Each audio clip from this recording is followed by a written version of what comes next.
will not give up. I will not accept defeat. And I will keep on trying and looking for a different angle, a different way to get a win that I can personally feel happy with and feel like we've made the impact.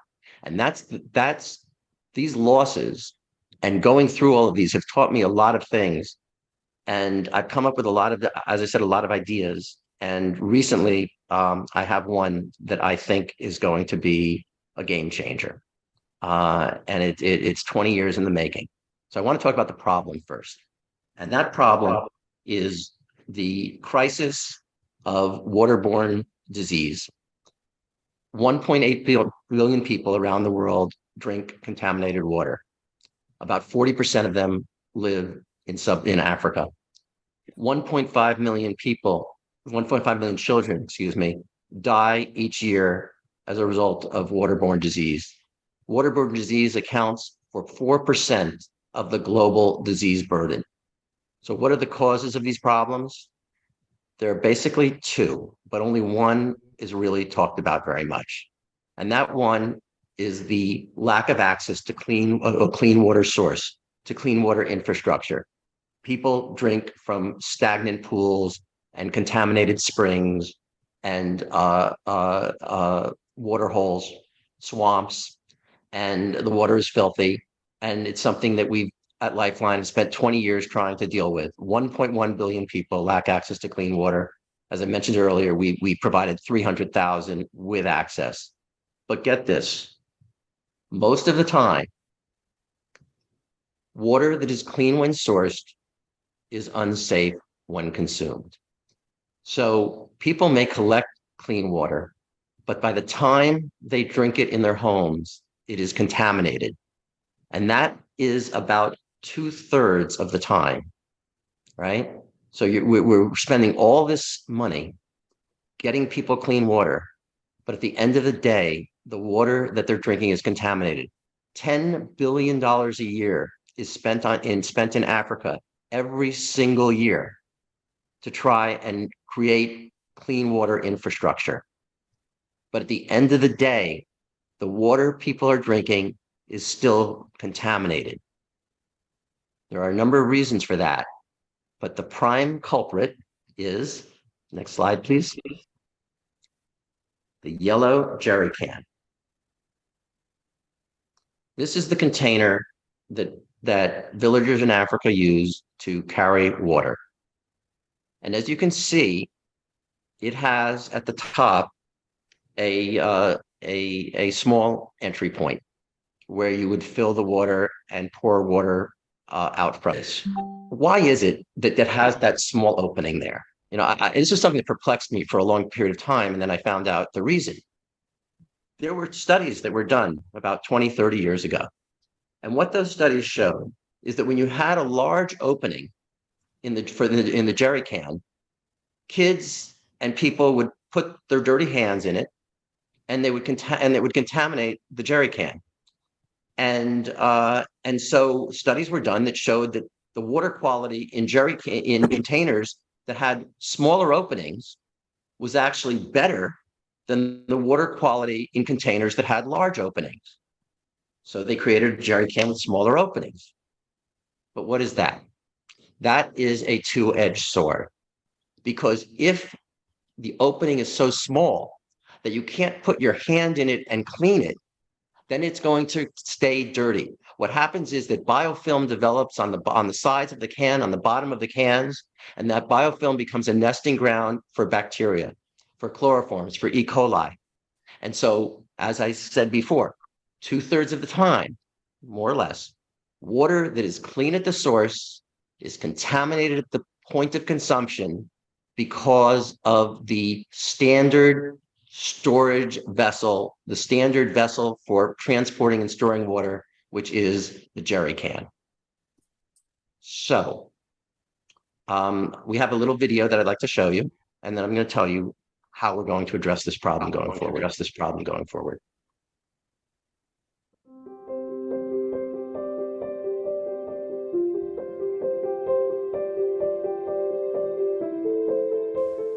Anneke kan luani alwere Florence. Akwai one teach me alula LC1. village achan pi Paris ugwero sub county utoke district Lifeline obino kele wa pi tetu chiwa pi chi la ber dang pi wa tia mo la ber wano ti gwako doge da chwe dogo ko doge tia ber ikara chona rik pi pot pe wano no pi na roma ira ryo nyo dekte imaki wa kere jo kere rika chon cha kere dang ryo nyo gyo ko cha moro bere kon wa chol gi bo bi bo ra pe utwa na pi ga lele iyo te mata menu tia kele wa tuo pol la papat ento ipocha duong do bo jo Lifeline metu chiwa pi umi cha ni wano ti kere loha dang po wa tia yot da do ti mata pi achil kono ka peki moga titino awano ti ube ye tikite oro bero kere gi omo pi eto nuti ka chiel amejo leo gi omo pi ni ka omo pi chilu beri ye ka chamo kwa yo kare melwoko chi nu doge ding chi petuni ye oro ti chiri chabun kere uchwishi igweng nyo koyo metamni woki ye ento temo me woko tworo che pe kwa yere dusu ame otamani tworo no kono kelo tuo chala bara ma yi kere nyo typhoid gi como tina metia ko yi pachi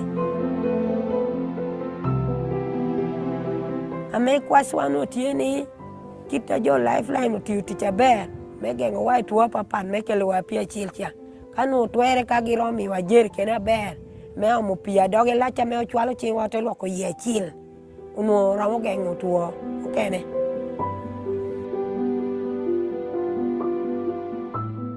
So we are going to answer this woman's plea.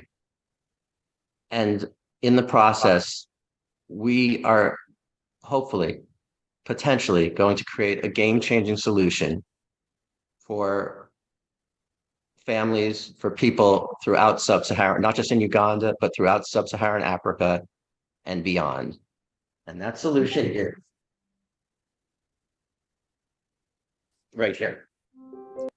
This is the Jerry Can 2.0, or we might call it the Dan Can. And the solution here is embarrassingly simple. So simple that I cannot believe that nobody has thought about this answer. And I've been perplexed about this problem for years, and I had never thought of this answer. And apparently nobody else has. But what we've done is we've created an opening at the bottom of the jerry can, a carve out in the bottom with a circular opening wide enough to put your hand through, and a durable, rugged cap that's watertight. So we created the can such that it can't sit on its bottom, because it'll be too unstable. So the only way you can't get your water, you can't put your hands in there here while the water is full, while the jerry can is full. The jerry can has to be empty. So this is only an opening for cleaning. You will pour the water from the top of the jerry can. Simple, but I think incredibly impactful, because now this will give women the opportunity to clean their jerry cans. And in doing that, we'll be able to reduce dramatically the problem of contaminated water and waterborne disease. Now, what is the cost of this? The cost is virtually zero. The incremental cost to produce the Dan Can or Jerry Can 2.0 is negligible at best. The only additional cost is the cost of the cap. Otherwise, it's what goes into this cost here is purely the cost of the plastic, and we don't change that. So so this new jerry can will not add anything to the price of a jerry can. And as I said, I believe this is going to have a potentially game-changing impact. I'm super excited about it. We are producing both jerry cans in China right now, 200 prototypes of each one. What I've just showed you is a 3D printout of the jerry can. It's not the actual one. And those will be should be ready for shipping in January, and then we're going to start doing field testing in Uganda. Dan, Next question.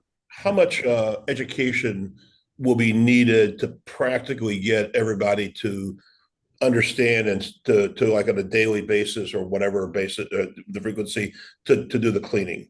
Yeah, that's a good question. Um, People in Uganda, they're like anywhere else. They want to be clean. They do clean their dishes, for instance, and they will. There's going to be a number of people who will clean their jerry can on a regular basis. It probably doesn't have to be cleaned every day. Probably once a week would be sufficient. We will do trainings and educations, awareness exercises in the villages that we operate in the beginning. But I think that it's a pretty self-explanatory thing. And I don't know that the uptake is going to be, 100% or 95 or 90%. But if the uptake is 30%, if 20 or 30 or 40% of people are cleaning their jerry cans once a week, I mean, the impact is going to be enormous. I spoke with one of my colleagues who's very knowledgeable in this industry. He's a PhD from Yale, and I was talking to him about control group study, and he said, Dan, he does a lot of these studies. He says, Dan, I don't need to do a control group study for you to tell me that this jerry can idea is going to reduce water contamination. It's going to reduce the presence of bacteria. There's no question about it. We don't need a study to do that. We may need a study to see how much it reduces waterborne disease. Does Lifeline have a patent on this? Interesting that you mentioned that. The patent application was filed yesterday. Dan, I have a comment. Yes, Peace. Peace, I would like to know what you think of this, because you're from Uganda. You've been in the village. What do you think? I think it's brilliant. It's a very brilliant idea. It's actually it brought back memories of my mother trying to ask us to clean it, and the lady who is describing it is coming from my village, and she's speaking a language I understand, and talking about the stones and putting in a straw to try and shake it with soap and clean it. This is brilliant. Because the jerry can is the most efficient way to carry the water. Otherwise, you're using a pot or a saucepan, and you can only carry so much. So having the jerry can is, I can't explain how indispensable it is, because that's your running tap in the house, essentially. So I really, I think this is brilliant. The comment I had was, is it possible to widen it? It's going to be wider. Actually, it's funny that you mentioned that. I've been working with a design company in England, actually. And the guy I've been dealing with there, he loved the idea. And so far, he's been doing all of this for free. All of the design work they've done for free. And they sent me the 3D model, and I told them two things. The first thing I told them is, this entry point is still a little bit too narrow. Can you make it wider? This is 75 millimeters. It's a little bit tricky, actually, but they're going to be making it 100 millimeters. So it will be wider. It's wide enough I can get my hand in there if I struggle. I think that my hand is generally bigger than the average woman's hand, but so it'll be easier for them. But no, we are going to make this. My first comment was to make this wider, and we're going to be doing that. The second thing is, I didn't like the top, because I don't want people to be able to stand this on its bottom and reach in from this side for the water. So what we're doing is we are taking this handle here is going to protrude another 50 or so, I don't know exactly how many millimeters, but so that you cannot stably put it on its backwards. I mean, on its upside down. You cannot, so that you won't be able to go in there and grab the water out with your hands. That's great. Thanks, Peace. I appreciate that insight. You're welcome. Others? Hey, Dan, we have a couple of more questions from the audience. They need to ask, how long has this been in the making? How long has what? How long has the Dan can been in the making? How long has it been in the making? So two parts to that. First, I had been thinking about the jerry can problem probably almost since I first went to the village. I mean, I was perplexed. I couldn't understand. My first thought was, how do people clean this thing? And then we got involved in hygiene and sanitation training, and there's certain mechanisms of cleaning, and none of it made sense to me. And so I sort of thought about the problem 20 years ago. And I thought of a couple different solutions. I didn't really understand at the time that the problem was people putting their hands in the can. I didn't understand why the container, why the entry point had to be so narrow. And I thought about various solutions to this problem of widening this. But then I found out that wasn't a solution. But this revelation came to me the last time I was in Uganda, which was in I think it was in May, April, May. Was I there in May? I think it was in May. That's when I came up with this idea. And I spoke with one of the members of my staff who helped me with the initial sketches. And then I came back and started asking around, and got directed to a design company. I also have spoken to some researchers and some knowledgeable people, and I kept waiting for somebody to tell me that there's something wrong with the idea and it's not going to work. And nobody said that. Nobody could think of any reason why this was not a good idea.